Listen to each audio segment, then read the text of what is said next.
Bonsoir à tous. Merci d'être présents par ce beau samedi ensoleillé.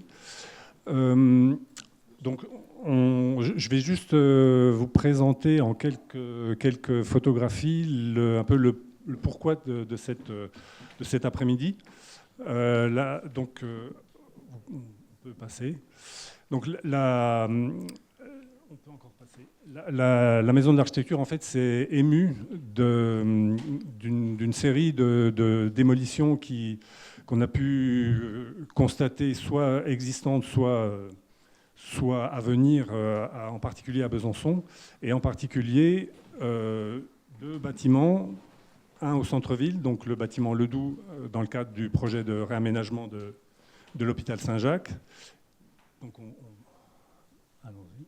Donc là, on voit le bâtiment Ledoux, pour ceux qui ne le sauraient pas, comme il était à l'origine, c'est-à-dire que c'était un bâtiment avec un toit terrasse et les surélévations en toit avec des toits en tuiles ont été rajoutées par la suite.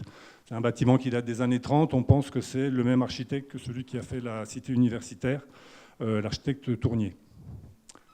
Et voilà, et le deuxième bâtiment qui est aussi menacé de destruction, c'est donc les deux immeubles de Novarina qui ont été construits donc dans la première tranche de Planoise. Donc d'ailleurs, il y en a deux. Il y en a déjà un qui a été démoli et il reste celui-ci.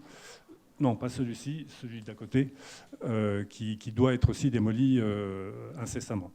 Voilà, donc c'est ces deux bâtiments qui nous ont conduits à interpeller au départ la mairie en essayant de voir si on pouvait éventuellement changer le cours des choses. Et donc on peut passer. Voilà, ça c'est les coursives du bâtiment, du bâtiment Champagne avec les logements. On voit des qualités de logement, par exemple sur la photo en haut à droite. On voit que les bâtiments sont traversants, puisqu'on voit les projections, les ombres des fenêtres qui sont sur le côté. On voit aussi qu'ils peuvent être même sur 3 expositions, sur la photo en bas à droite. On voit qu'il y a des balcons, 2 balcons, des loggias. Enfin bref, il y a une certaine qualité architecturale qu'on a parfois du mal à reproduire actuellement. Allons-y. Et cette mobilisation, elle s'appuie aussi quand même sur des antécédents qui sont déjà des bâtiments démolis qui sont déjà arrivés à Besançon. Par exemple, les compteurs Schlumberger, qui étaient à la place de la Chambre de commerce. Donc voilà, une architecture très, très tramée, très proche du travail que peut faire Auguste, enfin les frères Perret, par exemple. Et donc, voici les bâtiments au moment de leur démolition. Ça, c'était, je pense, peut-être fin des années 80 ou début 90, quelque chose comme ça. Un bâtiment plus ancien, les anciens bains de Besançon, à côté du CDN, où il y a actuellement un hôtel. Voilà. On peut passer. Les casernes Vauban, à côté de la place Leclerc à Besançon. Alors on n'a pas montré des photos de ce qui a remplacé certains de ces bâtiments.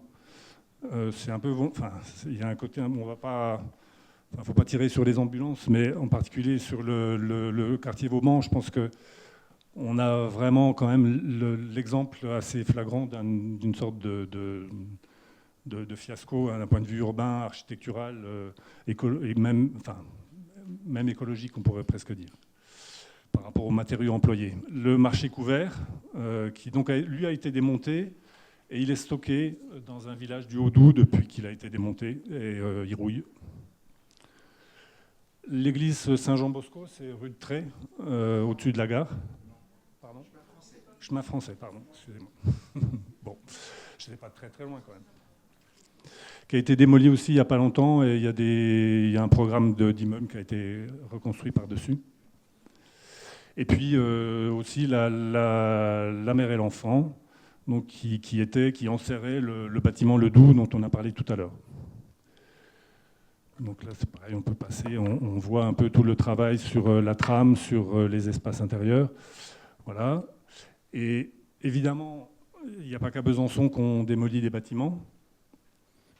Donc là, par exemple, c'est un ancien sanatorium à Villers-le-Lac qui serait attribué à Gérard Boucton, J'ai trouvé l'info il n'y a pas très très longtemps sans pouvoir vraiment la vérifier pour l'instant, mais qui a été démolie, je pense, au début des années 2000, quelque chose comme ça.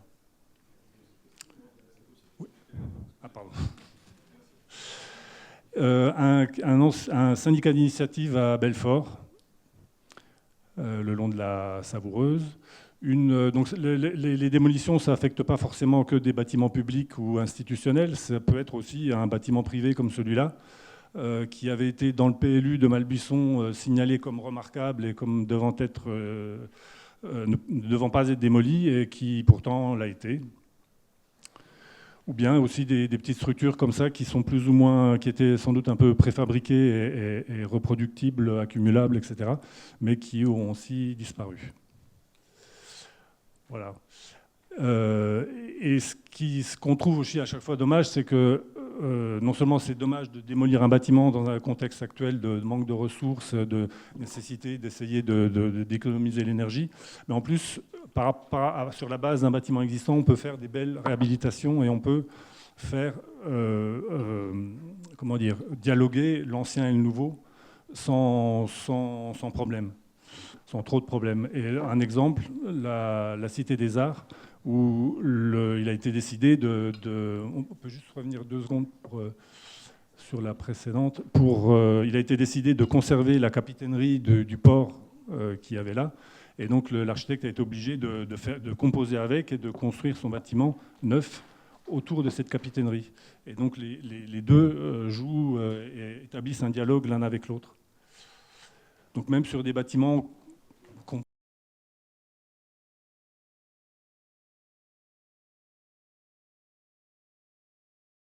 là, on voit.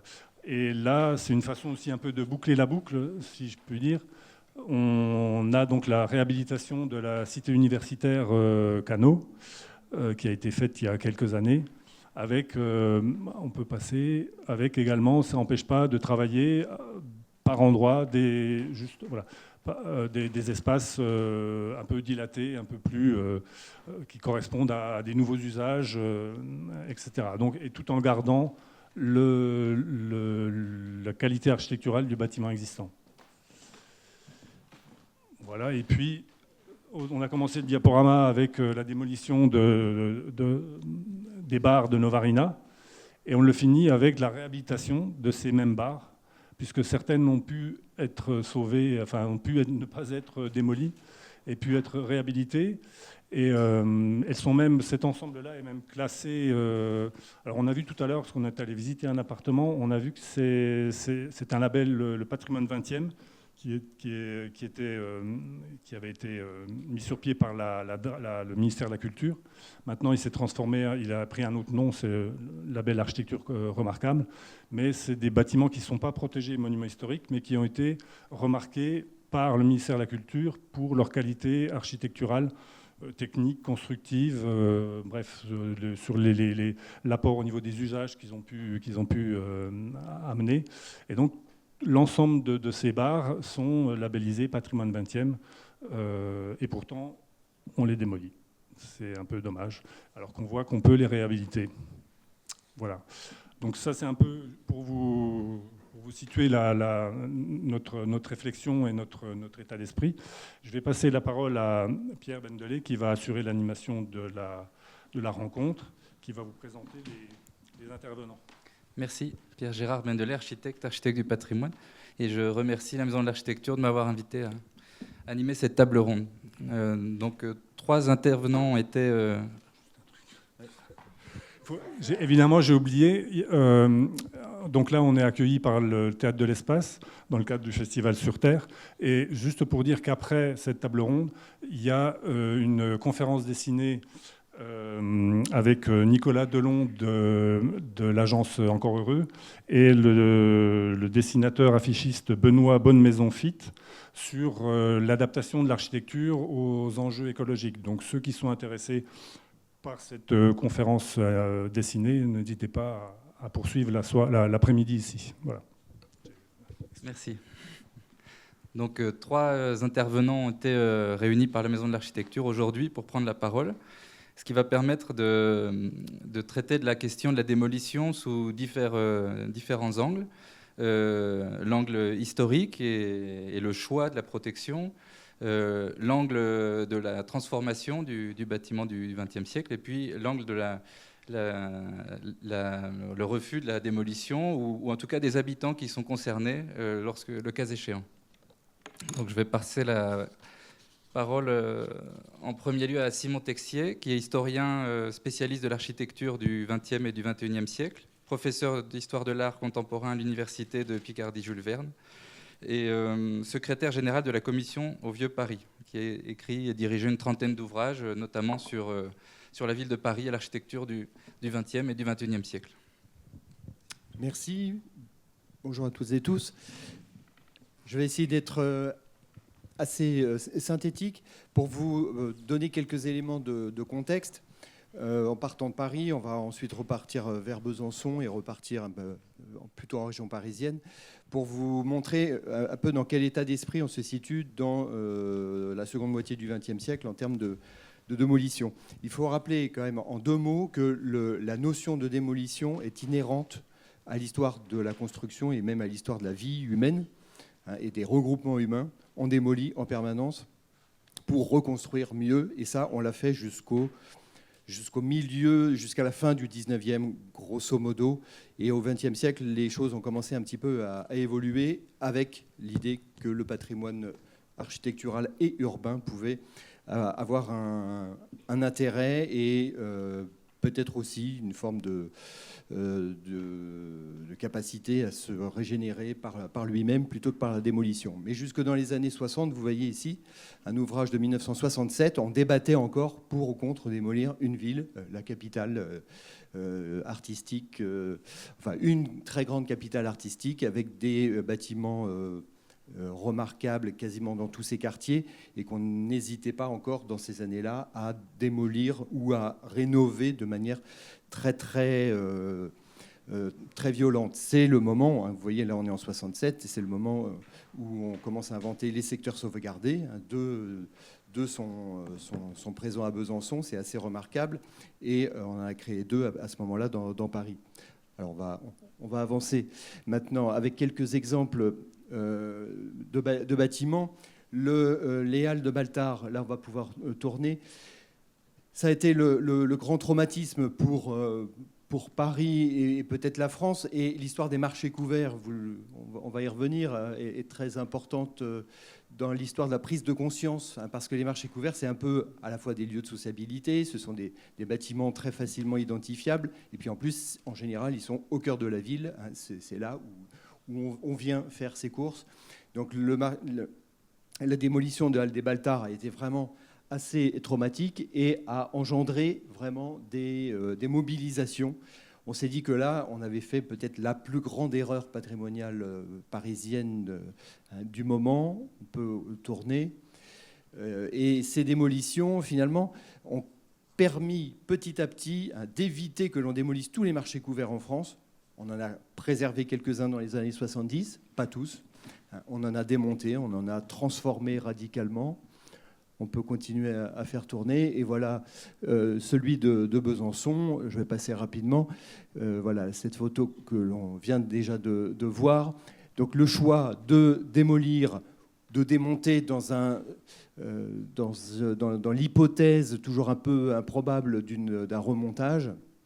Et puis là, ça donne lieu à une opération quand même assez... De rénovation urbaine assez... Alors, il n'est pas question de parler de ce qui a été fait à la place, mais plutôt de questionner les choix en amont qui ont été faits. Bon, voilà les dessins de l'agence Cartard, Chenet-Robert qui a remplacé ce bâtiment. Je reviens un petit peu en arrière, parce que Pierre évoquait à l'instant les frères Perret. Les frères Perret, avec Le Corbusier, ont été les grandes figures de l'architecture et de la construction au XXe siècle.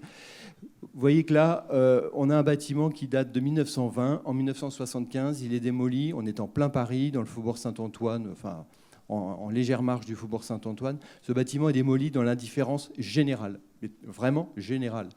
La commission du Vieux Paris, dont je m'occupe actuellement, n'a gardé aucune trace de la démolition, alors qu'elle est censée suivre au jour le jour toutes les démolitions. Ce bâtiment, et la photo suivante est quand même un peu plus explicite. Voilà, l'une des merveilles de l'architecture du XXe siècle est partie en 1975 pour être remplacée par un bon immeuble de logement. Mais vous voyez ce qu'aujourd'hui, on imaginerait le potentiel de reconversion de ce type d'architecture. Et cette architecture, elle n'est pas anonyme. C'est l'un des plus grands constructeurs du XXe siècle, un bâtiment qui a été largement publié, dont on avait tous les documents d'archives pour le documenter. Et on va avancer. Alors ça, c'est un constat. Je reviens encore un petit peu en arrière pour dire que malgré tout, dès les années 60, on commence à se dire, les frères Perret, Le Corbusier, quelques autres, Novarina aussi, Jean Prouvé, Baudouin et Lotz, il faudrait peut-être commencer à se saisir de leur architecture parce qu'ils ont été des pionniers, entre guillemets. En tout cas, ils ont apporté, et notamment Perret avec le béton armé, apporté à l'histoire de l'architecture et de la construction une contribution qui est absolument incontestable. Et c'est en 1957 que l'on décide de classer le théâtre des Champs-Élysées monument historique. Ça, c'est un moment fondateur parce que c'est très tôt, c'est 3 ans seulement après la mort de Perret. Alors, il y a la disparition de l'architecte, mais finalement, Le Corbusier lui-même de son vivant, Baudouin et Lotz de son vivant, Prouvé de son vivant, et Novarina, ces 4-là, ont connu de leur vivant la protection au titre des monuments historiques. Ça, c'est vraiment un moment remarquable. Alors ça, c'est évidemment une intervention artistique. On était en 57 avec le Théâtre des Champs-Élysées. En 1959, la Villa Savoie de Le Corbusier n'est pas dans cet état-là, mais elle est en ruine. En tout cas, elle est bel et bien en ruine. Elle est devenue une exploitation agricole. Et le ministère de l'Éducation l'a rachetée et veut faire un lycée à la place. Et là, la mobilisation commence à monter. Et en 1959, on va poursuivre. Non, pardon, j'ai mis il doit y avoir une petite inversion, pardon, dans les images, mais je vais y revenir après. Rapidement, les diapos d'après, pardon, parce que là... oui, Donc voilà, en 1961, on décide de sauver cette Villa Savoie et par un processus assez complexe, André Malraux, qui est très proche de Le Corbusier, va activer des leviers qui sont presque un peu parallèles pour que les lourdeurs de l'administration n'empêchent pas ce classement. Donc on protège le bâtiment au titre des bâtiments civils, et c'est Jean Dubuisson, dont les bâtiments d'ailleurs aujourd'hui sont eux-mêmes très menacés. C'est Jean Dubuisson qui entreprend la première restauration de la Villa Savoie. Bon, on va passer la gare d'Orsay, tant pis. On va rester sur ces bâtiments modernistes. La gare d'Orsay que vous avez aperçue tout à l'heure, on a décidé aussi de la sauver, parce qu'après le traumatisme des Halles de Baltard, on s'est dit qu'il ne fallait quand même pas tout démolir, les bâtiments de la seconde moitié du 19e ou des années 1900. L'un des bâtiments qui a amorcé une sorte de tournant et qui nous amène vraiment à la période actuelle, et là forcément j'enjambe les décennies un peu au pas de course, c'est la Villa Cavrois de Robert Malestévins. Parce que la Villa Savoie, on l'a sauvée, elle a été restaurée plusieurs fois pour être vraiment remise dans un état qu'on considère comme l'état d'origine. Ça a pris beaucoup de temps. La Villa Cavrois, elle a subi un sort encore plus difficile puisqu'elle elle est tombée en ruine et elle a vraiment failli être démolie, mais dans les années 90-2000, alors même qu'elle était classée monument historique. L'histoire est bien connue maintenant, c'est l'histoire d'une belle maison de famille, très, très, très ambitieuse de Robert Malestévins, qui ne connaît quasiment pas de modifications, sauf intérieures, jusqu'en 1986. En 1986, la famille revend cette maison à la mort je crois, des parents. En tout cas, la propriété change de main. Et là, du jour au lendemain, on a un processus de dégradation un rachat par une SCI qui veut faire une opération immobilière, démolition quasiment programmée, squat, tag, on démolit on va voir le hall d'entrée aménagé par Jean Prouvé va être complètement saccagé, et le ministère de la Culture, Jack Lang en l'occurrence, décide un classement d'office, mais ce classement d'office ne résout pas tout, parce que la villa est classée, mais on attend toujours de savoir quoi en faire. Le temps passe, et ça a pris 20 ans pour que le Centre des Monuments Nationaux récupère la charge, enfin, la gestion de ce bien, imagine un programme, lance une campagne de travaux qui a coûté des dizaines de millions d'euros et qui a abouti à, et c'est là le happy end quand même, c'est que cette Villa Cavrois, peut-être qu'il y en a parmi vous qui l'ont visité, c'est devenu un véritable lieu de tourisme du patrimoine 20e. C'est l'une des réussites les plus remarquables en termes de valorisation de l'architecture contemporaine. Aussi parce que sa position frontalière fait que beaucoup de touristes du nord de l'Europe viennent la visiter. On va avancer. Voilà quelques images de cette... Il y a toute une histoire du militantisme autour de la préservation. Ça, c'était évidemment un montage, encore comme la Villa Savoie qui coule. Et la réussite, c'est ça, c'est l'une des plus belles architectures modernistes de l'entre-deux-guerres qui a pu être intégralement restaurée, remeublée à la faveur de rachats successifs dans les ventes, dès qu'un meuble identifié comme ayant pu appartenir à cette villa est mis en vente. Et puis on arrive donc vraiment disons, au cœur du débat d'aujourd'hui, c'est qu'est-ce que démolir aujourd'hui signifie, outre perdre une valeur architecturale, une mémoire, c'est aussi perdre un potentiel économique, un potentiel spatial, c'est aussi gâcher du CO2, c'est plein de choses, plein d'implications qui dépassent aussi la question purement de la valeur d'art. Il y a une petite coquille là. Donc 80% de l'architecture de la ville de demain, de 2050, est sous nos yeux, est autour de nous. Et donc il faut faire avec. Ceux qui ont les premiers milité pour qu'on change complètement de manière de penser, c'est l'agence Lacaton et Vassal, qui sont partis du principe que une structure, notamment de tours, de bars des années 60, ça peut avoir du potentiel, on peut réinventer. Ici, on est dans le cas d'une tour de Raymond Lopez, années 60, donc une tour assez franchement moderniste, mais qui a très vite vieilli et qui a très vite été dénaturée. Et ça, c'est l'une des questions qui peut se poser, parce que lorsqu'une tour est dans un état après 30 ans, 40 ans d'existence, on pourrait avoir la volonté de la restituer dans son état d'origine, comme une villa moderniste de Malestévin ou de Le Corbusier.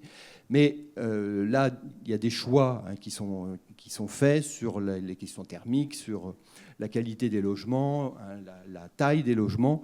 Et ça, ce sont des choix qui se discutent. Mais Lacaton et Vassal ont opté pour une manière de faire qui est on ne restitue pas, on part du potentiel structurel, économique et spatial, et on essaye d'apporter quelque chose de plus.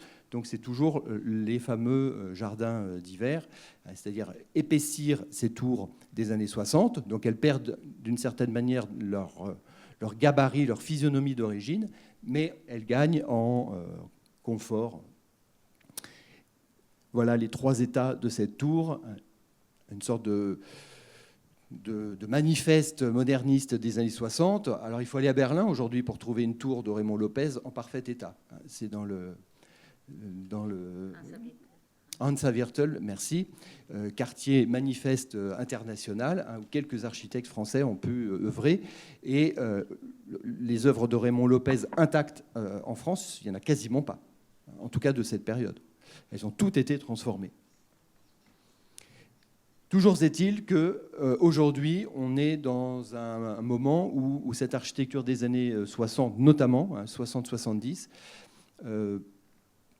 peut prétendre à une certaine pérennisation, non pas de son image, peut-être pas seulement de son image, on vient de le voir avec l'une des barres de Novarina, mais au moins de sa matérialité, parce que garder une ossature de béton, c'est déjà garder une partie qui n'est pas négligeable d'un bâtiment, et éviter de le rayer de la carte, pour plein de bonnes raisons, mémorielles, économiques, sociales, écologiques, etc. Et l'Hackathon et Vassal continue de faire ce travail, même dans d'autres types d'interventions, comme des centres d'art. Ici, le FRAC Grand Large à Dunkerque, le concours visait à la réhabilitation d'un bâtiment. Eux, ils en ont rajouté un, en laissant le bâtiment industriel totalement vide et en déplaçant le curseur. Bon, ça, c'est une position un peu originale. Je termine sur des exemples parisiens qui montrent qu'un grand quartier moderniste comme le Front de Seine, le quartier Beaugrenelle, donc en bord de Seine, face à la Maison de la Radio, à 2 pas de la Tour Eiffel, ce quartier, aujourd'hui, comme tous les quartiers modernistes et un peu manifestes, pose beaucoup de questions.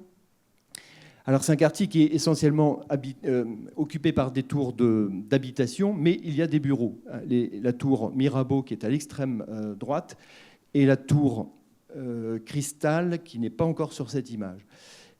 Alors voilà la tour Cristal, ça c'est l'une des dernières. Et donc, je termine par ces 2 exemples très emblématiques, parce que ces 2 bâtiments sont en cours de réhabilitation. Ce sont des immeubles de bureaux, et le bureau, on sait bien que ça mute plus rapidement que le logement. Ça demande une réactualisation quasiment tous les 30 ans, comme les gares, comme les magasins. Et donc là, on change de peau, ces immeubles de bureaux. La tour Cristal est dans cet état-là, était dans cet état-là. On va la voir désormais vidée de sa peau. On garde une sorte de structure, ce qu'on appelle une structure capable. Donc il y a une capacité à muter de cette tour, et on va redesigner, parce que là, il s'agit... Enfin, c'est pas seulement du design, c'est aussi un travail sur le programme. Cette tour est en train d'être redessinée complètement, et donc va devenir une nouvelle tour de bureau, mais qui potentiellement aussi pourrait devenir des logements s'il le faut, et prendra le nom de Diamant après avoir été Cristal. Je suis content que ça vous plaise. Et ça, c'est le projet qui n'a pas été retenu. Voilà. On va terminer encore une dernière diapo. Voilà. Et la tour Mirabeau, qui est juste à côté, elle aussi est en train d'être complètement déshabillée. Et là, la commission du Vieux Paris a beaucoup lutté pour que cette tour ne soit pas trop défigurée. Non, on va juste s'arrêter sur celle-là, sur la précédente.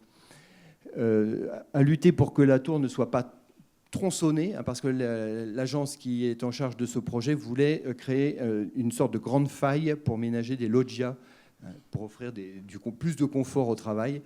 Et au final, on a fini par trouver une sorte de moyen terme de consensus sur le fait que ces loggias soient les plus modestes possibles, et de loin ne créent plus cette faille. Voilà un bon exemple de bâtiments qui, malheureusement, d'une certaine façon, sont amenés à perdre complètement leur matérialité en façade, parce que les verres, les systèmes, l'amiante, tous les systèmes de fenêtres ne sont plus aux normes, mais qui, malgré tout, gardent, par un travail assez fin, complexe, une part de leur physionomie, de leur esthétique, et de leur message initial. Merci beaucoup, Simon, pour ce tour d'horizon édifiant, des moments qui ont compté dans la prise de conscience de la sauvegarde du patrimoine du XXe siècle et des potentiels d'évolution de ce patrimoine. Je passe maintenant la parole à Isabelle Conchero, qui est architecte et chercheuse sur la transformation de l'architecture du XXe siècle. Elle a une pratique à Lausanne et également responsable adjointe du master en architecture et maître d'enseignement à la Haute École d'ingénierie et d'architecture de Fribourg, en Suisse. et a publié de nombreux ouvrages. Merci beaucoup pour l'invitation. En reprenant les réflexions de Simon, et oui, la ville, elle est déjà construite, et les logements sociaux aussi sont largement aussi déjà construits, et beaucoup ils sont en train d'être démolis dans l'indifférence générale. Alors, je vais justement vous parler, voilà, questionner un peu ces démolitions, parler d'alternatives et contextualiser les démolitions d'Amplanoise dans un contexte plus large de démolition en France. En commençant brièvement par juste à l'introduction pour poser des éléments de ces questions de logement du XXe siècle. On peut passer, oui.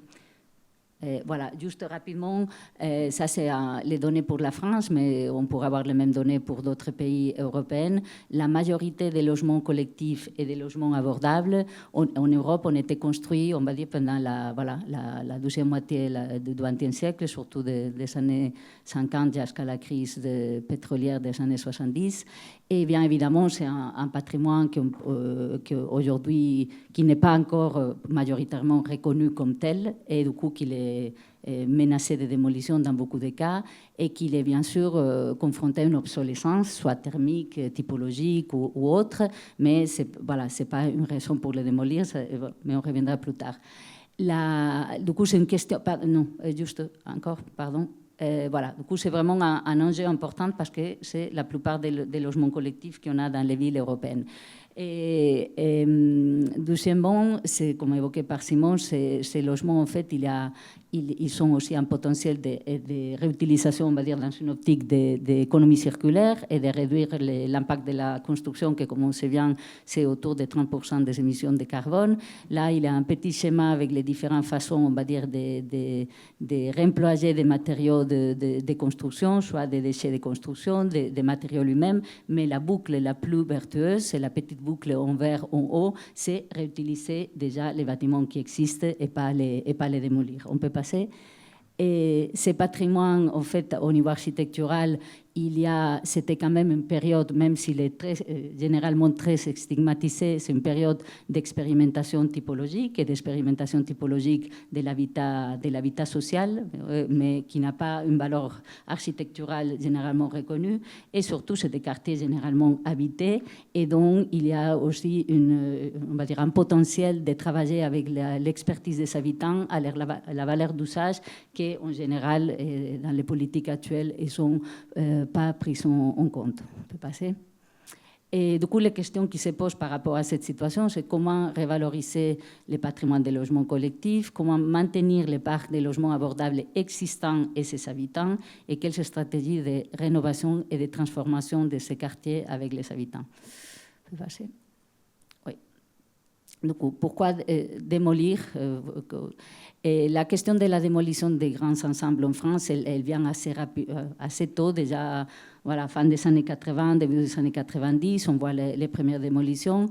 C'est Dominique Cabrera, dans l'excellent film Chronique d'une vallée ordinaire, qui commence à parler de ces sujets dans le cinéma, mais surtout, et c'est le plus important, on peut passer, c'est qu'elle porte pour la première fois, à ma connaissance, un regard depuis l'intérieur. Elle invite les habitants qui habitaient ces tours, qui sont maintenant vides et prêts à être démolis, à revenir dans les bâtiments et à raconter leur expérience et leur vécu aussi positif d'un bâtiment qui était stigmatisé et démoli. On peut continuer.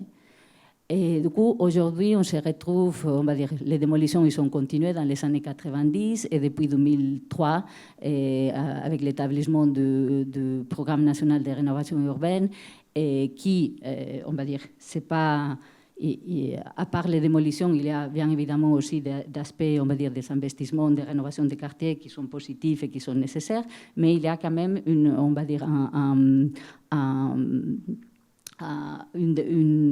aussi des financements et une logique de démolition qui fait partie qui est considérée comme aussi un point de départ de la rénovation urbaine et qui affecte entre la première phase de l'ANRU jusqu'à 2020 et la deuxième jusqu'à 2030 environ 270 000 logements locatifs sociaux qui seront démolis dans toute la France. On continue. Et voilà, c'est des démolitions, ça c'est des tours à Nîmes qui ont été démolies il y a 4 semaines avec un foudrageage qu'on pouvait suivre en direct encore. Ça c'est les bâtiments ça c'est une photo du mois de novembre passé ici à Besançon, un bâtiment qui n'existait plus, qui était en processus de désamiantage. Et ces démolitions, ils sont des impacts énormes, juste pour citer les principales, il y aura d'autres, un impact social, pas seulement la perte des logements sociaux qui sont nécessaires, sinon pour les habitants concernés, la perte de son chez-soi et d'une vie de quartier qui pour certains a été construite pendant 20, 30, 40 ans. Et du coup, cette perte, elle est due à un manque de reconnaissance de cette valeur d'usage qui n'est pas prise en compte. Un impact environnemental, la perte, comme Simon disait, de ces structures en béton, de l'énergie grise, de ces structures qui est plus de 60% de l'énergie grise des bâtiments, c'est ces structures porteuses, et aussi des espaces naturels qui sont menacés. Et il n'y a aujourd'hui aucune, on va dire, au niveau énergétique, si on démolit un bâtiment de 20 étages en béton et on construit une petite maison en paille d'un étage, d'un point de vue environnemental, le bilan carbone est positif parce que la démolition aujourd'hui, elle n'est pas prise en compte, les impacts de la démolition. Peut-être ça va, pour redébattre après, ça peut changer, mais aujourd'hui, il n'y a pas la démolition se fait de façon gratuite d'un point de vue environnemental. Et l'impact architectural, c'est perdre des patrimoines de logements sociaux du XXe siècle et un manque de reconnaissance de la valeur de ces quartiers. On peut passer. Et on va dire, face à ces impacts qui sont énormes, et Bruno parlera plus de l'impact sur les habitants, je ne vais pas m'arrêter sur ça, il y a 3 ou 4 choses qui sont étonnantes dans ce processus. La première, c'est la représentation publique positive dans la presse, dans les médias, des démolitions. On peut passer. Voilà, avec des invitations justement à voir des démolitions en prenant une coupe de champagne. Et, oui, ça c'est une invitation presse qu'on reçoit. La prochaine démolition de la tour Kennedy à Loos, à côté de l'île, qu'on commence déjà à promouvoir d'une façon positive, parce que c'est positif de démolir. Et ça, c'est ici à Besançon, justement, cette représentation positive de la démolition sans prendre en compte les impacts sociaux, architecturaux, environnementaux très forts. On peut passer. Et aussi, une autre chose qui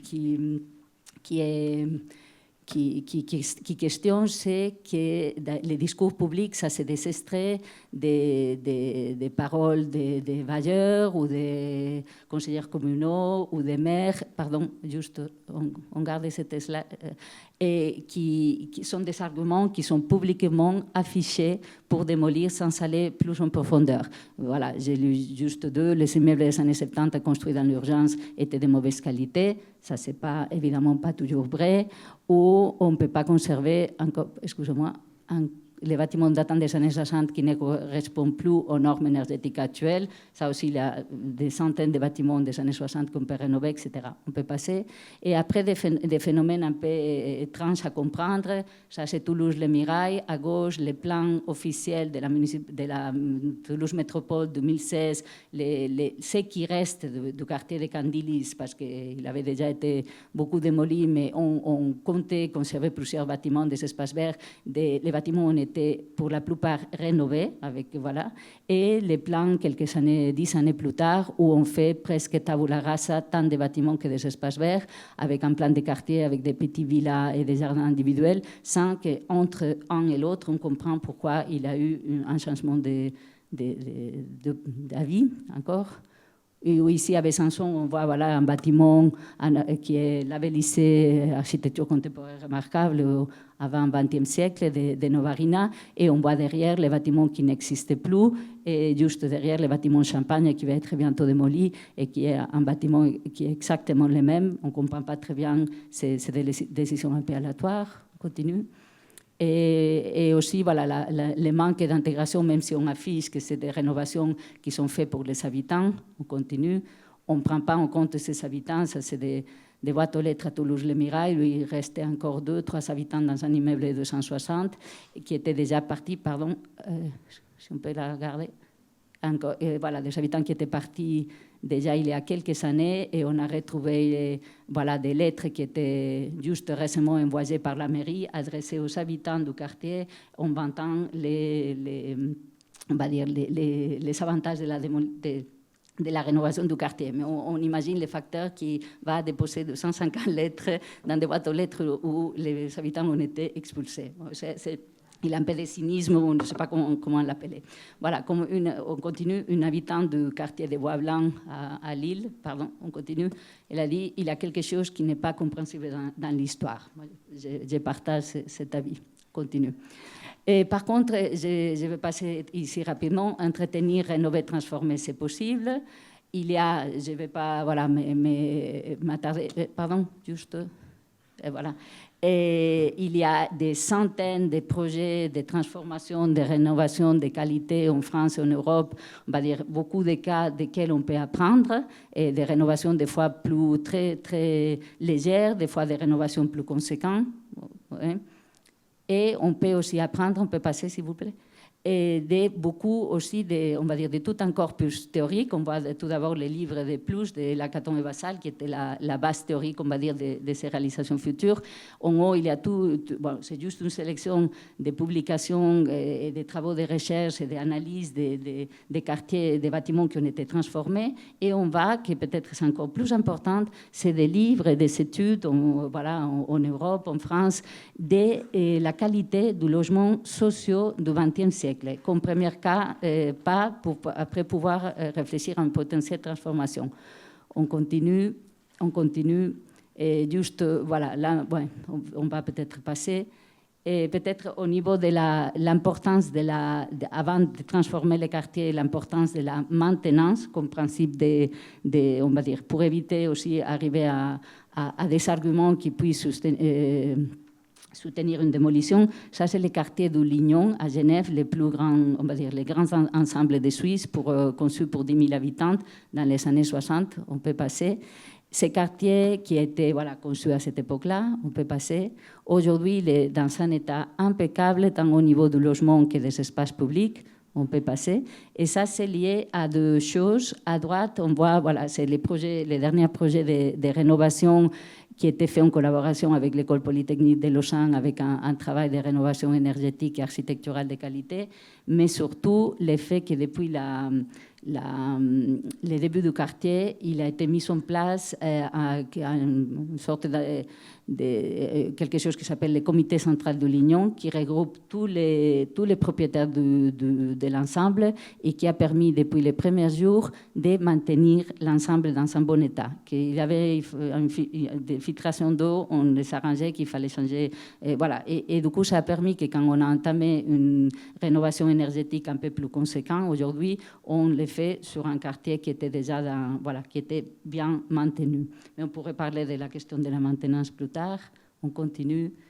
Et voilà, un ensemble énorme qui, voilà, encore, et qui aujourd'hui, qui a été toujours dans un bon état. Oui, on peut continuer. Encore, on continue. Là, voilà, je ne vais pas m'attarder. Des projets de transformation que Simon a déjà expliqué. On continue. Des projets plus emblématiques ou des projets, on continue encore, ou des projets comme celui-là à Rennes, encore on continue, qui sont des projets moins spectaculaires que celui de la Lacaton-Vassal, mais qui sont basés sur le fait de valoriser les qualités et ajouter juste là où il faut des éléments contemporains qui améliorent aussi la qualité des logements, tout en conservant l'expression architecturale d'origine. Voilà, il y aurait... Oui. On continue, s'il vous plaît. Voilà. Et ces projets, justement, témoignent de la capacité d'une architecture datée à se renouveler lorsqu'elle est repensée avec intelligence et si on prend le temps d'y poser un regard bienveillant. Continue. Et moi, c'est... Voilà. Du coup, aujourd'hui, on est en France, on continue. confrontés à... Ça, c'est parmi les différents quartiers de l'ANRU, ça, c'est les quartiers dans lesquels je développe mon travail de recherche, dans certains plus que d'autres. Mais et ça permet de voir, quand on parle justement aussi une vision assez stigmatisée et uniforme de ce type de quartier, on voit que la diversité elle est énorme. On a des quartiers des années 30 comme la Butte Rouge, jusqu'à l'Almagar avec une architecture des années 80, en passant par des architectures des années 50, 60, 70, on voit que la diversité elle est loin voilà, de représenter cette uniformité qu'on présente toujours comme caractéristique des grands ensembles. On peut continuer. Et voilà, ça c'est un travail de recherche. Là, on peut passer assez rapidement. Un travail de recherche, c'est beaucoup de travail de terrain avec les étudiants aussi en architecture, des rencontres avec des acteurs des quartiers, des habitants, et juste voir voilà, que ces démolitions, ils sont prématurées, on va dire, c'est la fin de vie des bâtiments qui pourraient encore continuer, planifiée et très violente par tous les impacts qu'on a dit avant. On continue. Et c'est des processus qui se répètent. Ça, c'est à Amiens, les bâtiments Les Coursifs, toujours habités, complètement habités.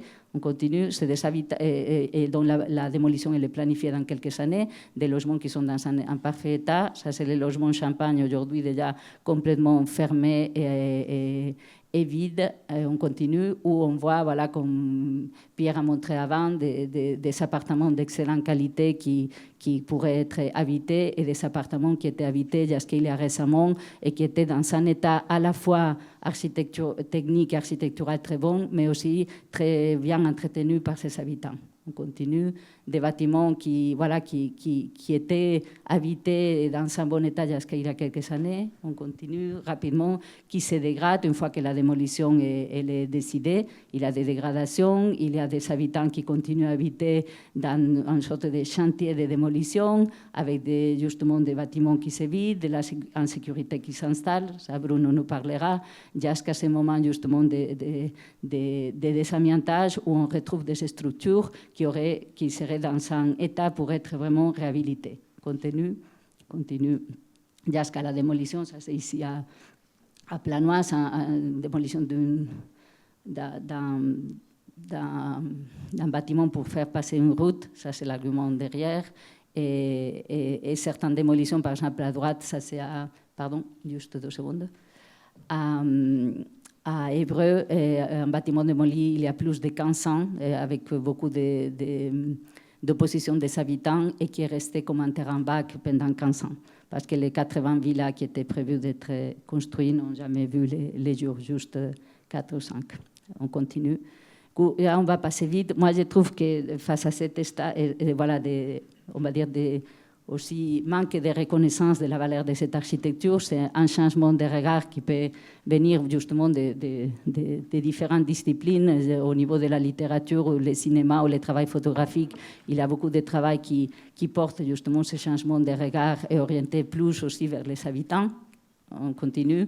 Et moi, au niveau voilà, du travail dans ma recherche avec les étudiants, il y a cette vraiment voilà, important travail de remise en valeur. Je parle toujours d'un diagnostic de valorisation, tant au niveau voilà, historique que paysagère, excusez-moi, juste, des logements, de l'expérience des habitants environnementaux.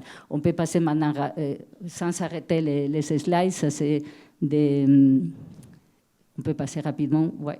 Ça, on peut passer une après l'autre. Ça, c'est des extraits de travaux réalisés avec mes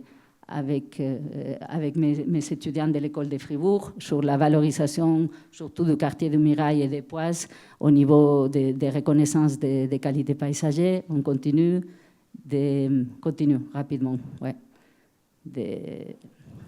De la valeur justement des logements en dessinant des façades et des typologies qu'on ne retrouve pas, en travaillant justement sur des transformations de logements, un travail aussi de vidéos sur la valeur qui porte voilà, exprimée par les habitants du quartier.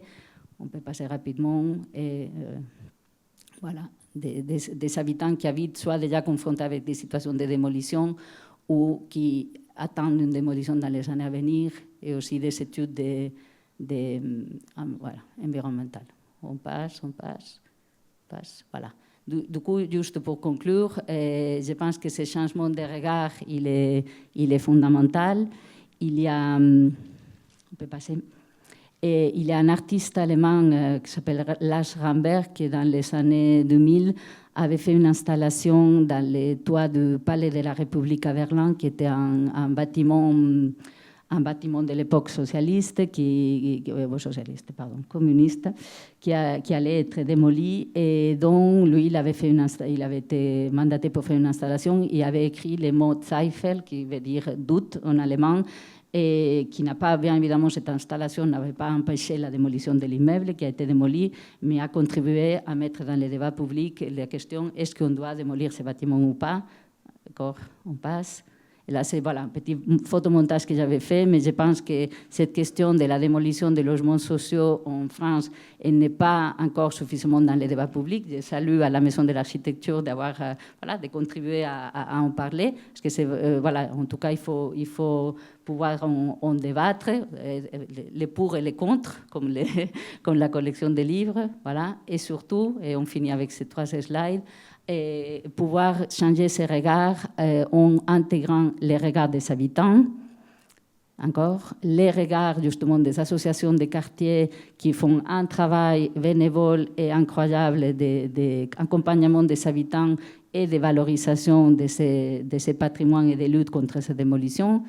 Et en tant que professionnel, moi, modestement, j'essaie d'amener les étudiants d'architecture, de les confronter avec ces processus et de contribuer à changer les regards qu'on porte sur ces quartiers. Et on peut passer ça.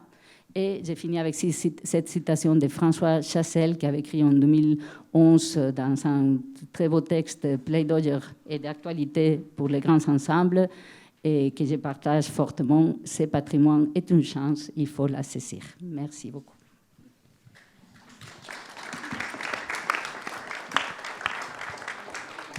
Merci Isabelle.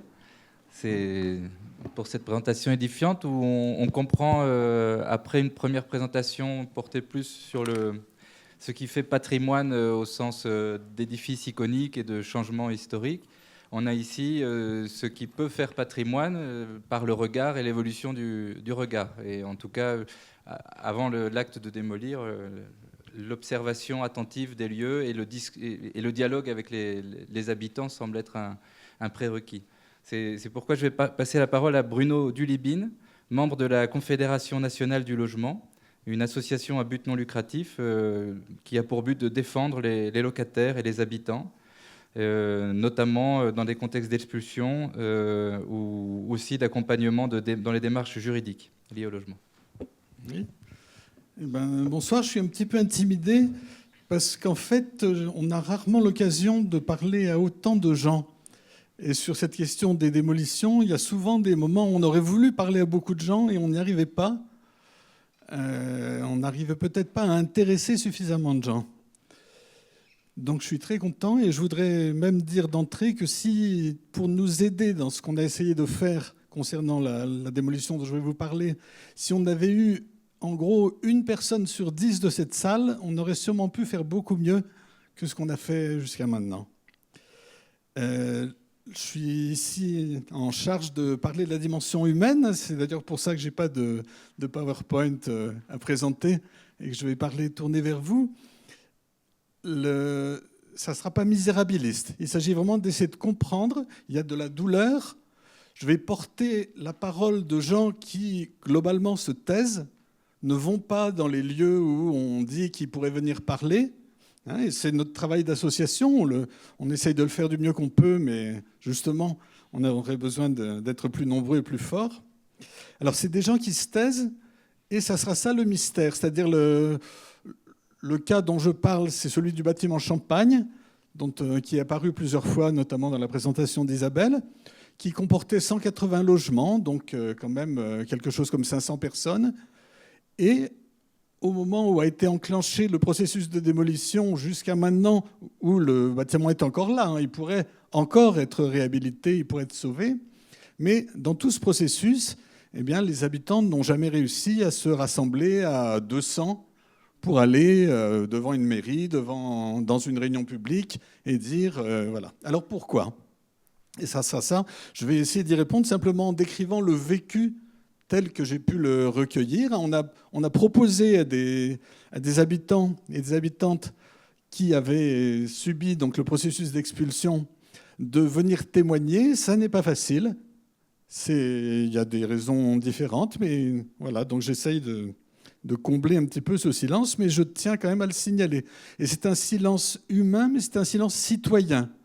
Ça sera les deux aspects de l'expérience dont je veux parler.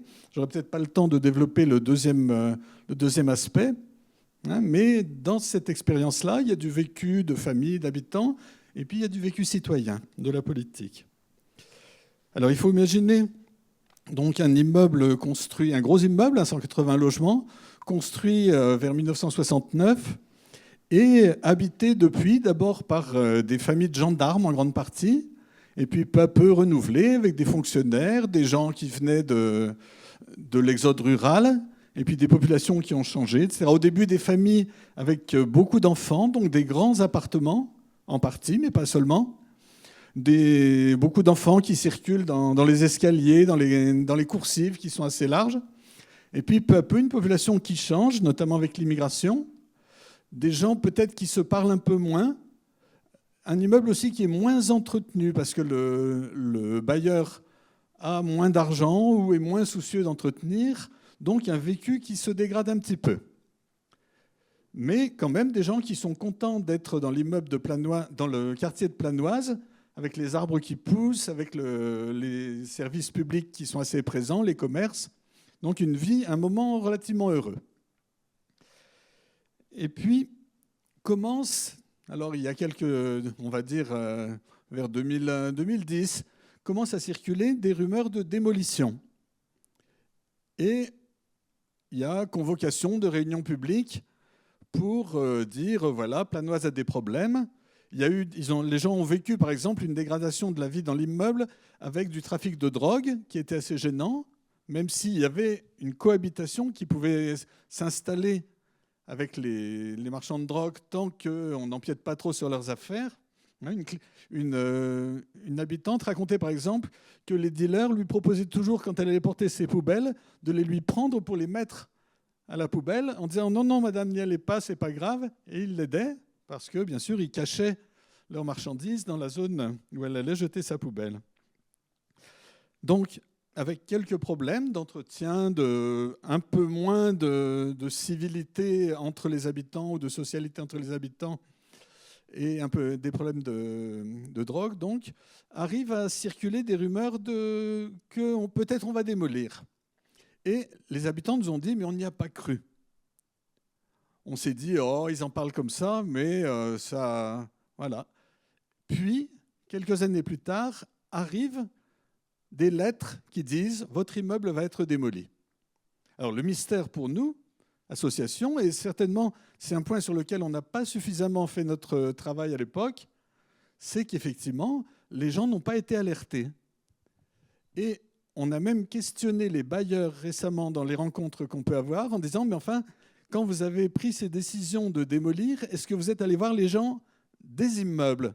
Il y a eu des réunions publiques qui se passaient à la maison de quartier Mandela ou ailleurs, où on disait, habitants de Planoise, venez participer, venez discuter, nous allons refaire le quartier tous ensemble, main dans la main.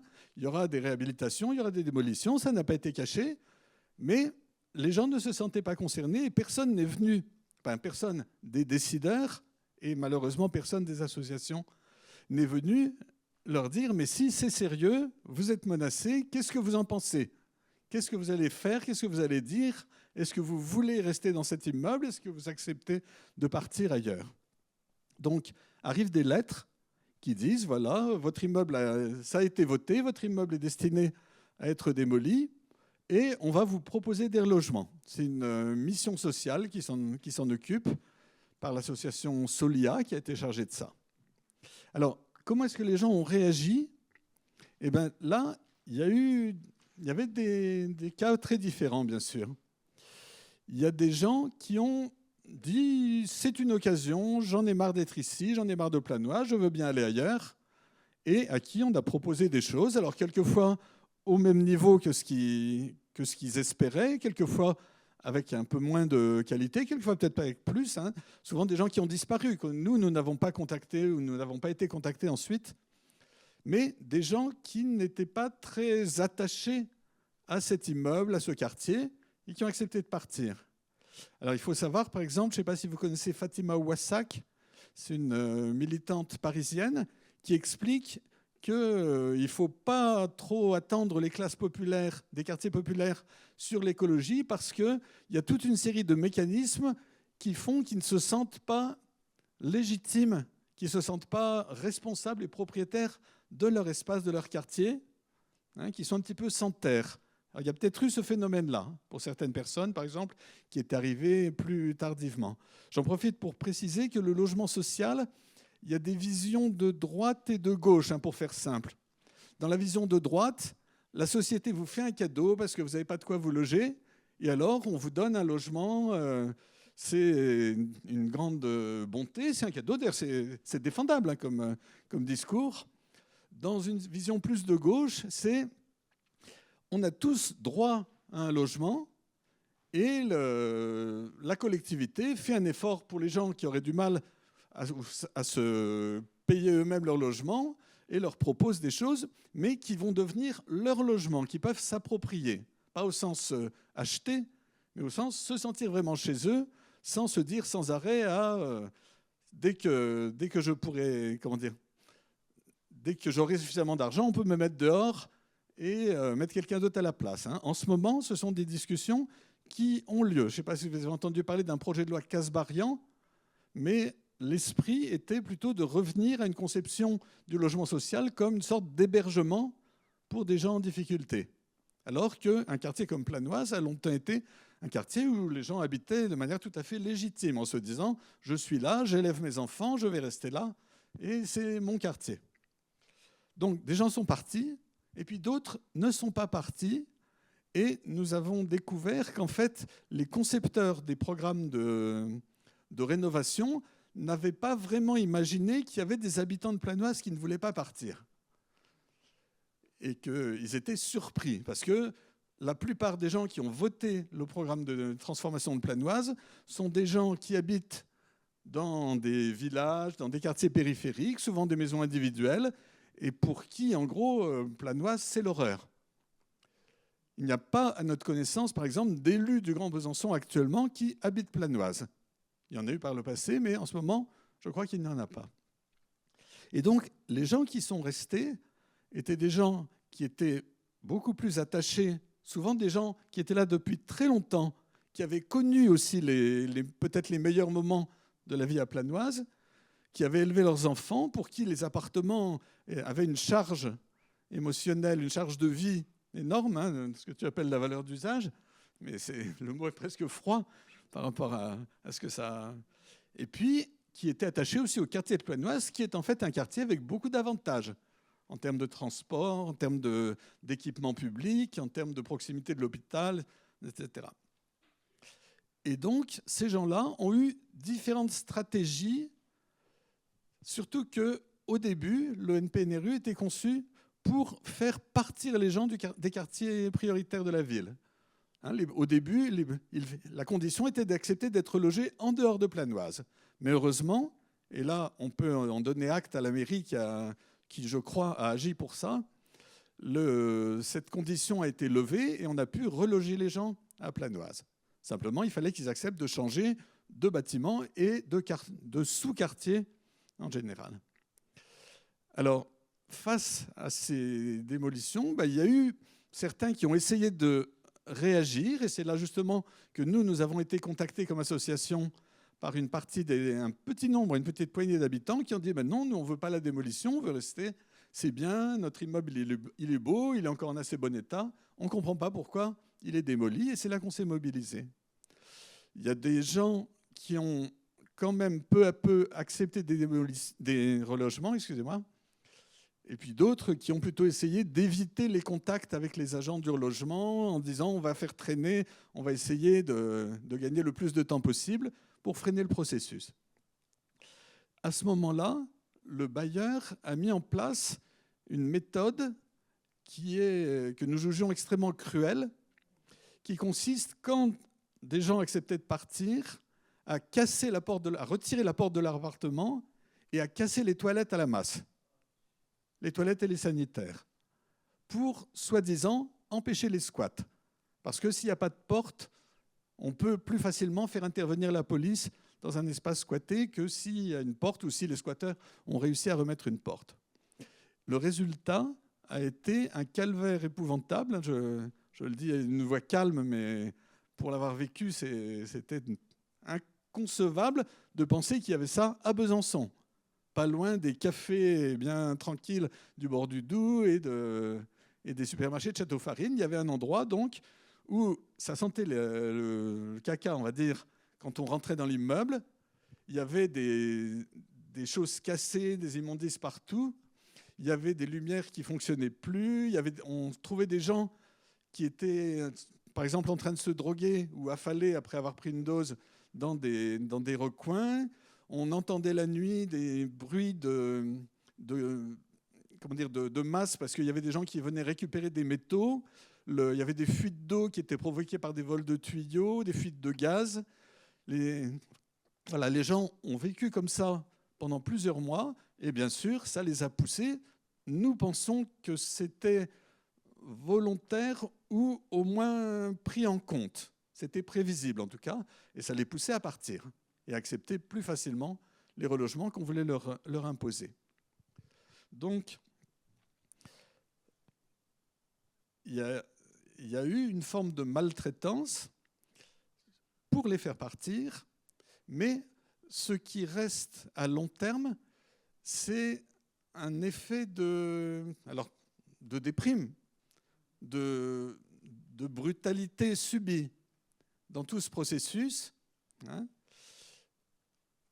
qui rejoint d'une certaine façon, et je vais conclure pour ne pas être trop long, qui rejoint d'une certaine façon l'objectif, c'est-à-dire l'objectif des démolitions. Pourquoi mettre des démolitions dans un programme de renouvellement urbain ?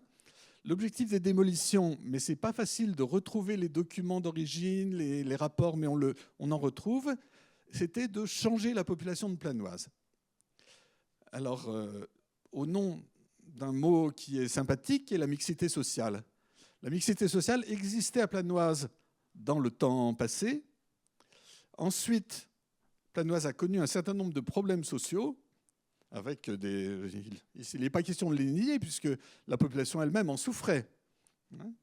Mais l'objectif a été de dire, du NPNRU, a été de dire, en supprimant un certain nombre de logements, on va résoudre les problèmes sociaux. Et c'est ça le fond des argumentations. Ça revient quand même à dire aux habitants, c'est vous le problème. Même si les documents officiels disent c'est les bâtiments qui sont en cause. Mais le message, et les gens l'ont reçu, avec plus ou moins de malheur, avec plus ou moins de colère, c'était c'est vous, vous êtes en trop. Alors pour nous, c'est particulièrement tragique que ça ait frappé des personnes âgées qui avaient vécu une vie familiale plutôt tranquille pendant 40 ans dans ce quartier-là. Je pense que cette politique n'a pas touché les gens que les décideurs avaient imaginés. Mais je ne sais pas s'ils s'en sont rendus compte, les décideurs. Voilà.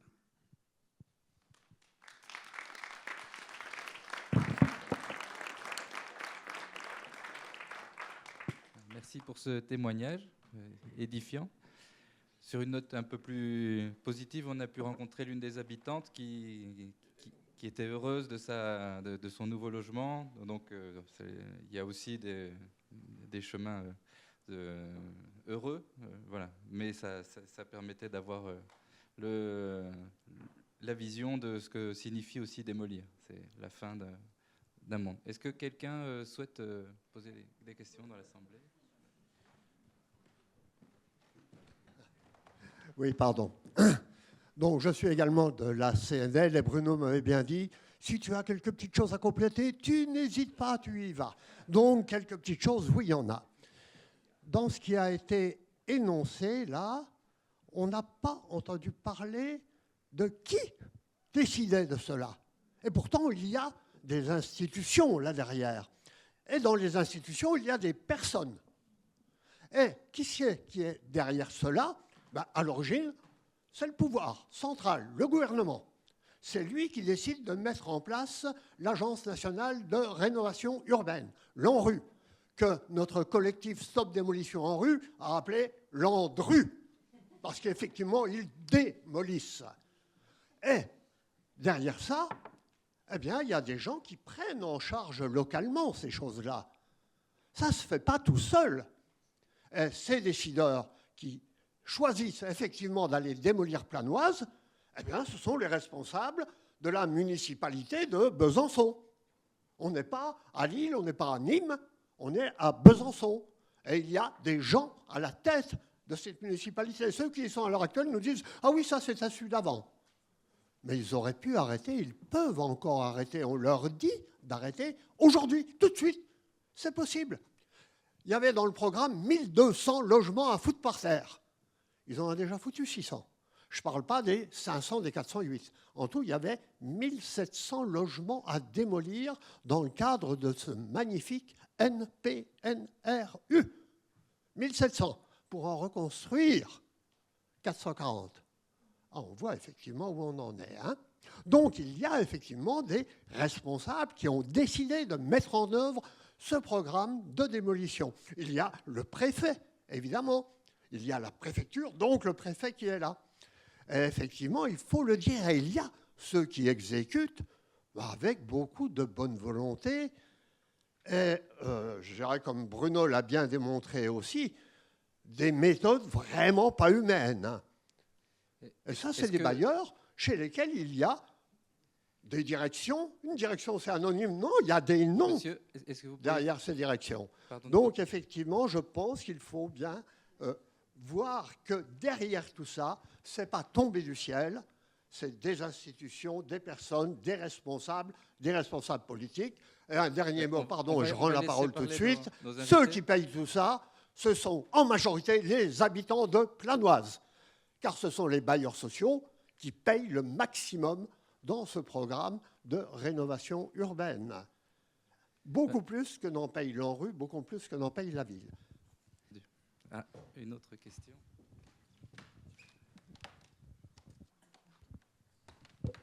Merci. En tout cas, merci pour les interventions de chacun. Vous avez donné un point de vue intéressant puis qui change effectivement un peu du point de vue habituel qu'on a des démolitions, etc. Mais effectivement, j'ai l'impression que, en voyant les débats, là, il n'y a personne qui représente la ville. C'est dommage parce que moi, je ne suis pas de la ville, donc je ne vais pas les défendre. Mais j'ai l'impression quand même qu'il y a un point d'équilibre à trouver entre les différentes visions. J'ai habité Planoise pendant 25 ans, juste à côté, là où ils ont, avenue du Parc, où ils ont démoli. Et j'ai vécu pendant 20 ans avec des dealers. Et ils ne me servaient pas la poubelle. Hein. On cohabitait, mais ils n'étaient pas gentiment à me poser les poubelles. Donc quand même, souvent, ça m'agace un peu chez les gauchistes. Ils n'habitent pas Planoise, ou ceux qui sont dans l'architecture, ils aiment le béton apparent, etc. Mais ils n'habitent pas dedans.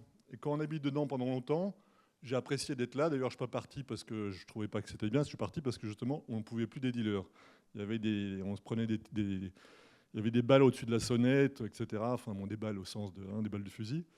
Et donc, ça devenait difficile d'habiter là. Et comme moi, j'ai un peu d'argent, je suis parti, mais les autres de l'immeuble, ils sont restés, ils n'ont pas le choix. Donc, ça, c'est pour pas non plus dire dans l'autre sens qu'il faut partir et que c'est très mal, mais qu'en gros, il faut trouver un équilibre. Et par exemple, pour prendre un exemple concret, les grandes barres, ça peut être sympa, mais des fois, c'est quand même un peu uniforme, etc. Donc, réhabiliter, celles que vous avez montrées, elles sont plutôt bien faites. On a envie d'y aller. Mais garder une barre intégralement, il y a des endroits, c'est pas terrible. Alors prenons l'exemple concret qui est juste à côté, vous verrez quand vous sortirez tout à l'heure. Quand on sort, on voit qu'il y a un endroit qui a été tout cassé avant, juste à côté d'ici. Et moi, de mon point de vue, mais ça c'est subjectif, parce que là, c'est un côté un peu artistique, je trouve que c'est plutôt bien, parce que dans cet endroit-là, personne n'y allait jamais. D'abord, ceux qui habitaient là, c'était très dense, ils n'avaient aucune vue, et puis c'était très sombre, et pour le coup, il y avait aussi un peu des dealers. C'était pas facile d'habiter là. Donc là, ils l'ont enlevé. Bon, je n'ai pas vraiment réfléchi pendant 10 ans si c'était bien. En tout cas, moi, en tant qu'ancien habitant, je trouve ça plutôt sympa qu'ils aient enlevé cet endroit-là, que c'est plus aéré, etc. Après, qu'on réhabilite et qu'on garde de l'ancien, c'est intéressant. Tout ce que vous avez dit, c'est juste, mais j'ai l'impression qu'il faut mettre un peu des nuances, même si vous avez tous été nuancés. Mais en gros, on a l'impression qu'il y a deux discours. C'est la mairie qui dit nous, ce qu'on fait, c'est super. Parce que les gens, ils sont contents de partir de Planoise si on leur donne un truc qui est mieux. Voilà, enfin pas tous, hein, vous avez dit, mais c'est sûr que si c'est pour leur truc un truc plus pourri ou que c'est plus cher, etc., ils n'ont pas envie de partir. Mais si on leur propose mieux, en général, ils ne sont pas forcément contre. Ou alors un Planoise, un bon truc. Mais évidemment, si on leur propose moins bien, bah, ouais, c'est normal qu'ils n'aient pas envie. En tout cas, merci bien. Merci. Merci pour votre intervention. Est-ce que parmi les intervenants, pour donner un peu continuer cette prise de parole, il y a peut-être des exemples où la démolition s'est révélée pertinente et des exemples réussis pour faire un contrepoint à ce qui a été dit jusqu'à présent? Non, moi je suis complètement d'accord avec vous. Et en fait, moi, ce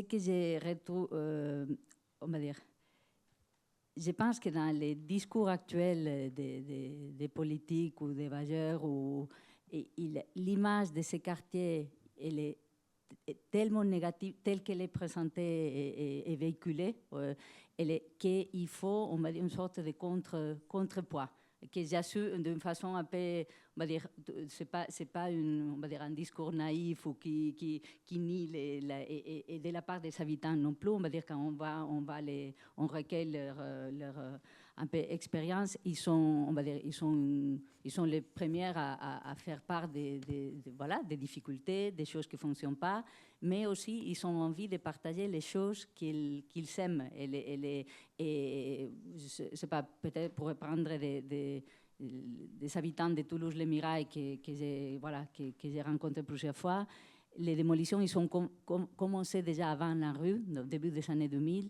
et pendant presque 20 ans, ces habitants étaient seuls. Même les architectes de Toulouse, l'école d'architecture qui se trouve dans le même quartier, ils se mêlaient, on va dire, voilà.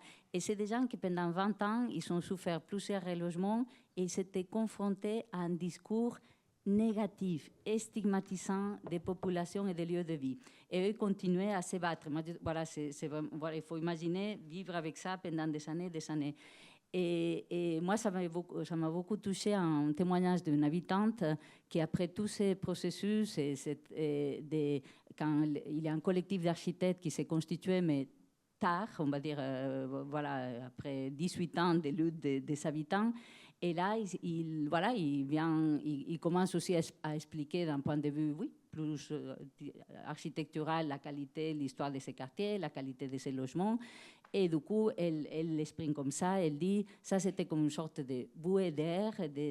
Ça nous a rassurés dans notre pas dire, vécu. Et le fait qu'on comprend maintenant, on peut donner aussi plus d'arguments pour dire pourquoi on est bien ici. On va dire, on reconnaît bien ces valeurs, mais ils ont été tellement, on va dire...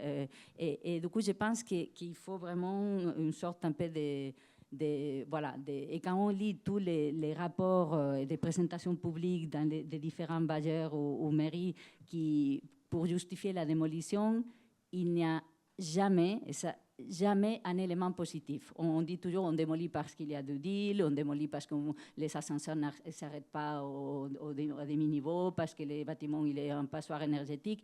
Mais je pense que ce qu'il faut introduire, c'est un regard positif des choses à partir de laquelle on peut commencer à réfléchir et dire peut-être après on réfléchit et on prend la décision qu'il faut démolir ou que c'est voilà. Mais pour moi il manque cette étape et je pense que c'est nécessaire en tant que pas juste que société qu'on puisse introduire ça pour avoir vraiment une discussion un peu plus voilà fondée pour pouvoir prendre des bonnes décisions. Ouais.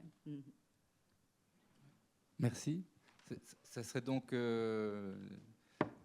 intéressant de considérer la chose comme la démolition n'est pas forcément un mal en soi ou l'objet de la lutte.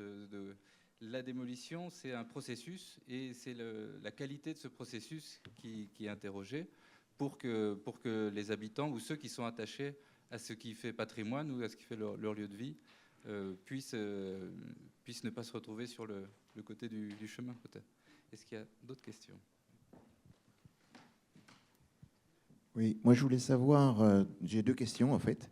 En fait, pour pouvoir réhabiliter, rénover les appartements, souvent, s'il y a des gens qui y habitent, ça semble souvent assez compliqué.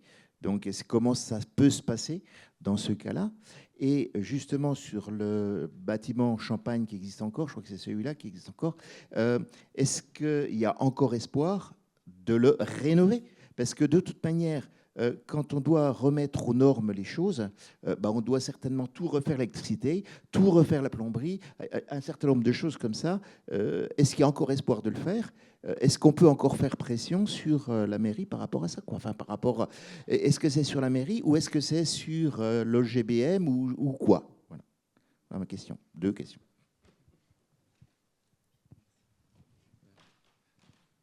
Peut-être juste par rapport à la rénovation des bâtiments qui sont habités, voilà, ça s'appelle rénovation en site habité.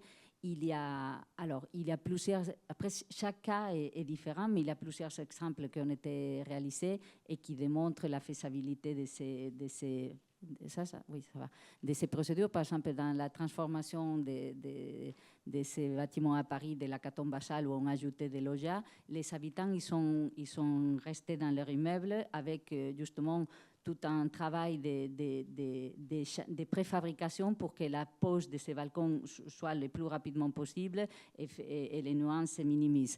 Je sais que, par exemple, en Suisse, le 12e grand ensemble de Suisse qui se situe à côté de Berne, et là, il y a aussi un travail de façage dans les chantiers très important pour que les gens, ils doivent juste, là, ils ont dû partir de chez eux, je pense, juste une semaine, le temps de refaire les salles de bain et les cuisines. Et là, il a un travail extrêmement précis de rotation. Il avait toujours quelques appartements libres, du coup, on vidait une caisse d'escalier, les gens, ils allaient une semaine dans l'immeuble d'à côté, ils revenaient chez eux. Du coup, oui, c'est tout à fait possible. Ça demande, dans la plupart des cas, c'est un travail de coordination des chantiers très poussé, mais qui s'est déjà...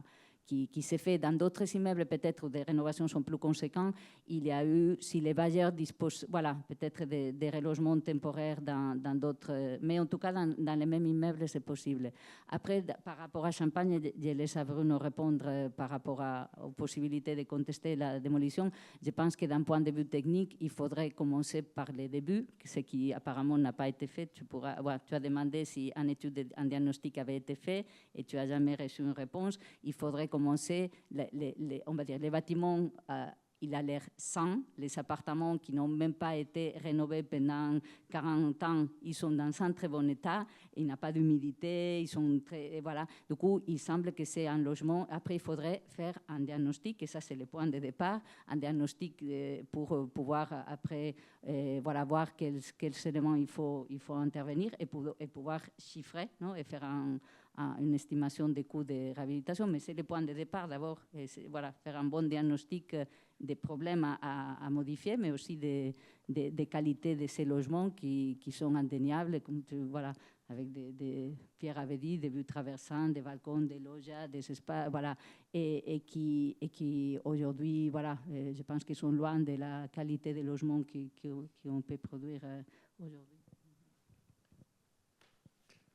Oui, sur les réhabilitations, j'ajoute que dans le programme du NPNRU, il y a une part de réhabilitation qui est faite avec, en général, changement dans les pièces humides, travail sur l'enveloppe extérieure du bâtiment, quelquefois ajout de panneaux photovoltaïques, etc. C'est quelque chose qui se fait. On n'a pas d'éléments encore. Par exemple, les bailleurs n'ont pas l'air d'avoir fait des diagnostics sur avant-après, pour voir qu'est-ce qui change vraiment dans la consommation. Ça pose des problèmes de méthodologie, par exemple, de tenir compte de la vacance des appartements. Il ne suffit pas de mesurer la facture de gaz, de chauffage urbain, mais ça existe avec les habitants qui sont dedans. Ce n'est pas confortable pour les habitants, il peut y avoir des malfaçons, des ennuis, mais ça existe, et heureusement. Et on se bat, en gros, pour qu'au lieu de démolition, on fasse systématiquement des réhabilitations. Alors, sur l'espoir ou non de sauver le bâtiment Champagne, nous, on garde quand même encore un peu l'espoir. C'est important parce que c'est un des derniers bâtiments dans la série et ça montrerait qu'on a compris... Alors, il ne s'agit pas simplement des décideurs, des municipalités, mais la société, et qu'on a compris que, ça y est, non, il faut arrêter de démolir parce que... la crise écologique est là et on en tient vraiment compte dès qu'on a la possibilité. Le bâtiment, il est en gros actuellement dans ce dont rêverait un architecte pour s'atteler à la réhabilitation, puisqu'il est vide, il est disponible. L'obstacle est certainement politique, administratif. On voit des gens de la municipalité, y compris, qui nous disent bah oui, vous avez en gros raison, mais c'est tellement lourd à négocier avec Grand Besançon Métropole qu'on ne va pas s'atteler à ça. Tant pis, le coup est parti, on essaiera de faire mieux la prochaine fois. Mais voilà, alors je ne sais pas s'ils osent le dire à l'intérieur de leur courant politique et si ça peut avoir une influence. Je n'ai pas senti de résultat et je ne voudrais pas être à la place d'une maire de Besançon qui irait dire au maire du Grand Besançon « Ah ben finalement, on va changer d'avis parce que ce qu'on faisait, c'était un peu une erreur du point de vue social. » Et voilà, je ne pense pas. Donc, il y a autant d'espoir de voir un changement pour les bâtiments actuellement menacés qu'il y a d'espoir de voir la France dans la trajectoire de la COP21. Vous vous souvenez, le 1,5 degré, etc. C'est possible. Avec, je ne sais pas, une bonne épidémie de Covid, avec une grande prise de conscience, on y arrive. Normalement, c'était 2025. À nouveau, je voudrais apporter une petite précision pour répondre directement à la question posée. Oui, il y a une possibilité de conserver ce bâtiment parce que la CNL attaque en justice l'arrêté préfectoral qui a autorisé la démolition de Champagne. On l'attaque en justice. La clôture de l'instruction a eu lieu le 17 mai dernier et ça passera en audience. Alors venez-y tous le 19 juin au tribunal administratif. Et pendant ce temps-là, le bailleur attaque la démolition alors qu'on est encore en justice. Merci pour cette précision. Je vois une question encore.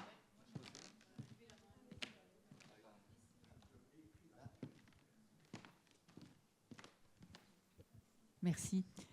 Bon, moi, je voudrais... je suis aussi adhérente de la CNL et militante de différentes causes.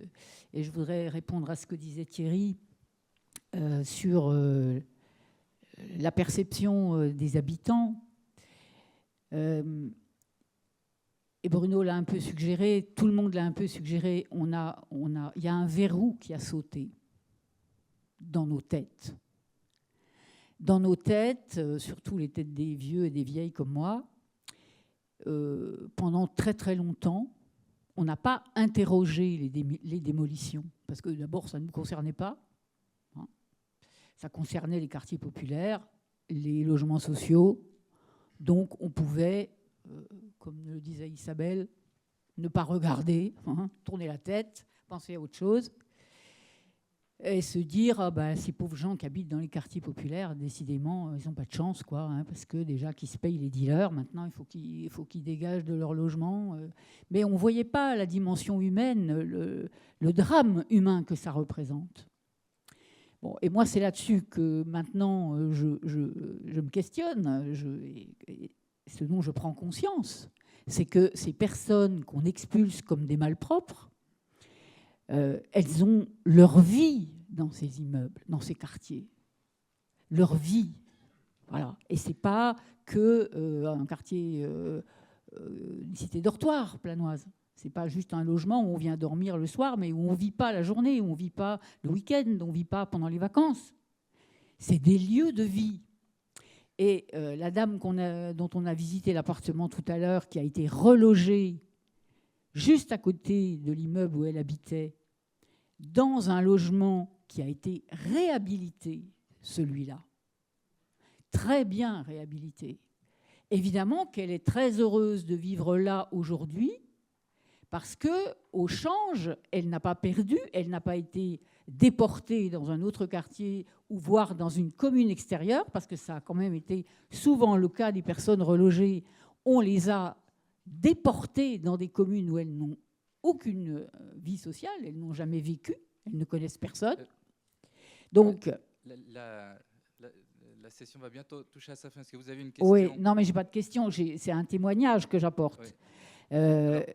C'est le témoignage que maintenant on prend en compte la dimension humaine du problème, alors que jusque-là, on n'avait qu'une dimension administrative. D'ailleurs, Bruno l'a un peu dit. Même les bailleurs sociaux ne se sont jamais posé la question des habitants de ces immeubles dont ils prenaient la décision de les démolir.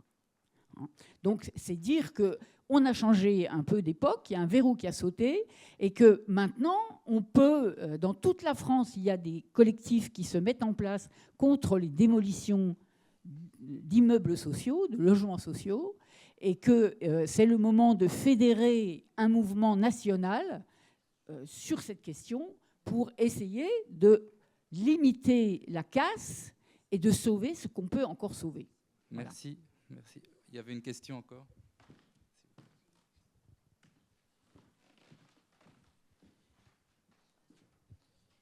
Bonjour. Moi, j'ai une question. Effectivement, imaginons qu'on réhabilite le 2 de Champagne. Qui est-ce qui va venir habiter dans ces logements? Parce que je vois sur Planoise, c'est statistiques de loges et des bailleurs, il y a 90% de logements sociaux. Donc factuellement, des personnes qui ont des revenus plutôt faibles. Donc si on réhabilite, quelles personnes vont venir sur ce tissu? Et du coup, et comme on parle de questions sociales, quel est le parcours des enfants qui vont vivre et qui vont aller dans des écoles, dans un milieu qui est effectivement du coup à revenus plutôt faibles, puisqu'il y a 90% de logements sociaux, quand il y a des quartiers sur la ville de Besançon sur lesquels il y a 5% de logements sociaux. Et du coup, on crée des mécaniques où des gamins de 3 ans, ils vont à l'école, ils se retrouvent avec des gamins qui n'ont pas d'argent dans des milieux où il n'y a pas d'argent, et à 5 km à côté, il y a des gamins qui vont dans des écoles. Il y a des statistiques sur la ville de Besançon sur ça, sur les revenus des parents par rapport là où les enfants vont à l'école. Et du coup, on a des quartiers où on a des enfants de riches qui vont jusqu'à l'école, jusqu'au lycée, même dans le public, et dans d'autres publics à d'autres endroits, des enfants qui sont des enfants qui n'ont pas d'argent. Donc ça, moi, ça me questionne. C'est effectivement, réhabiliter, c'est une bonne chose, mais derrière, si on n'arrive pas à faire revenir une population qui est mixte sur le sujet, ça veut dire que ça me pose question. Et ensuite, juste quand même un élément de perspective. Monsieur Dulubide en a parlé. C'est Solia qui fait le relogement des personnes. Moi, j'ai lu une étude de Solia qui date de 2023 qui dit que 90% des personnes qui ont été relogées en 2023 étaient plus satisfaites du relogement que du logement précédent. Donc je pense que c'est vrai que quand on interroge les personnes lors de la démolition, forcément elles sont tristes, elles quittent un quartier, c'est un impact sur toute une vie. Mais il faudrait aussi se poser la question de qu'est-ce qu'il advient après, et est-ce qu'elles sont plutôt satisfaites ou non satisfaites. Et sur ça, Solia apporte des éléments et je pense que c'est important de les regarder. Je vous remercie. Merci.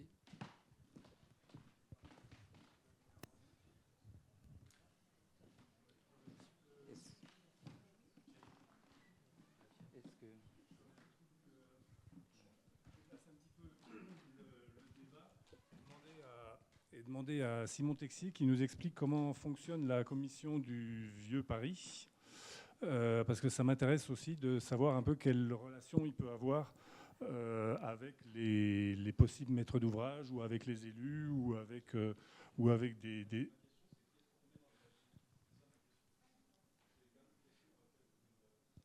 Oui. Est-ce que... C'est des vraies questions, déjà. Et donc, je suis bien d'accord qu'il faut se poser ces questions-là, hein, sachant que, est-ce qu'on considère qu'un quartier comme Planoise sera toujours répulsif pour les classes moyennes? Est-ce que... Voilà, c'est des questions sociales dont il s'agissait, qui ont été transformées en... C'est les bâtiments qui ont payé alors qu'il s'agit de questions sociales. Et voilà, pour ne pas durer, hein, je ne sais pas si si ça convient comme premier aspect de réponse, hein, et ça permet aussi de vous réimpliquer tous les professionnels des bâtiments. Voilà, on a demandé, on a fait payer les bâtiments pour quelque chose qui n'était pas exactement de leur faute. Voilà, après, il faut travailler sur les écoles, la population, le marché du travail, la liberté ou non d'habiter où on veut, etc. C'est compliqué. Merci. Je rebondis sur cette considération pour évoquer le cas de la Commission du Vieux Paris, mais au-delà du travail de la Commission du Vieux Paris, le service qui la prépare, qui est un département des affaires culturelles, est confronté quotidiennement à des demandes d'urbanisme qui, en effet, pour une partie, partent du principe que la porosité, la circulation, enfin la circulabilité, tout ce qui déplace les problèmes, c'est-à-dire les recoins, les murs, les impasses, tout ce qui fait qu'on circule plus a une vertu quasi cardinale. Et au nom de cette pseudo-urbanisme de la traversée, alors c'est bien de traverser, hein, de circuler dans la ville et pas de buter sur des murs, évidemment, mais il y a une sorte d'idéologie assez permanente du déplacement, enfin du déplacement là, plutôt de conceptuel, c'est-à-dire qu'on déplace les problèmes en faisant payer l'architecture, en effet, ou bien tout simplement une sorte d'anomalie présumée du tissu urbain pour régler des problèmes qui de toute façon seront déplacés. Parce qu'on déplace les problèmes, mais les problèmes se déplacent tout seuls. Donc les points de deal, on sait bien, c'est pas forcément le sujet d'aujourd'hui, mais on sait bien que ça migre facilement. Donc au-delà de tout ça, il y a une commission du Vieux-Paris, en effet, qui est une structure un peu particulière, puisque ça existe, ou ça a existé en France, à Lyon, à Nantes, mais c'est la seule ville où, depuis bientôt 130 ans, le pouvoir municipal, enfin préfectoral à l'origine et maintenant municipal, se dote en interne d'un outil de consultation. C'est-à-dire qu'il nomme depuis 130 ans un certain nombre de personnalités. Aujourd'hui, ce sont des historiens, des historiennes, des architectes et des élus, ou d'anciens conservateurs, mais en gros, un collège d'experts, collège institutionnel, collège de représentant le conseil municipal, qui se réunissent chaque mois. Et on leur propose chaque mois un ordre du jour avec 5, 10, 15 adresses sur lesquelles on considère qu'il y a lieu de s'inquiéter, ou en tout cas il y a matière à débat. Et donc tous les mois, cette commission rend des avis. On appelle ça, nous, les résolutions. Vous pouvez les retrouver sur Internet, sur la page de la commission du Vieux-Paris. Vous retrouverez même les bilans annuels, statistiques et les comptes rendus, jusqu'à quasiment en temps réel. Celui d'avril dernier est déjà en ligne.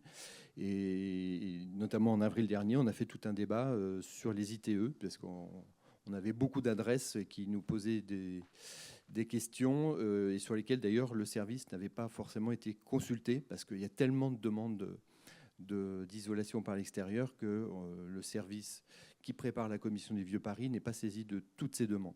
Et pourtant, on en voit en circulant dans les rues de Paris ou de partout en France, on voit des chantiers de rénovation de bâtiments qui ont un impact qui peut être véritablement négatif en termes d'image, parce qu'on a fait le choix, parfois à bon escient, mais parfois un peu paresseux, là encore, de ne pas chercher la solution optimale. Et pour revenir à la démolition aujourd'hui, et la ville de Paris s'est engagée là-dessus, à considérer que c'était le dernier recours, et on pourrait, de manière un peu globale, considérer que désormais, pour plein de bonnes raisons, la démolition est le dernier recours, c'est-à-dire que la démolition doit être prouvée. Il faut démontrer avec tous les arguments possibles que la démolition est nécessaire. Or, dans la plupart des cas, je pense que cette démonstration n'est pas faite, ou elle est faite de façon un peu biaisée. Merci beaucoup pour cette intervention où on voit que la démarche prime. Il y a encore bien des thèmes qu'on aurait souhaité aborder, celui de la ressource et de la conservation des bâtiments, celui du patrimoine en tant que tel, ce qui fait aussi l'unicité ou la sérialité d'un bien à conserver, et le réemploi, où il y a à Besançon des chantiers exemplaires à ce titre, à l'Arsenal notamment. Et enfin, les habitants, la mémoire et le symbole des bâtiments qui peuvent être présentés. Par exemple, le bâtiment en question qui trône à l'entrée de ville autour du contournement de Besançon. Seulement, la session touche à sa fin. Je vous remercie à tous d'être venus et je vous souhaite de bien rentrer chez vous.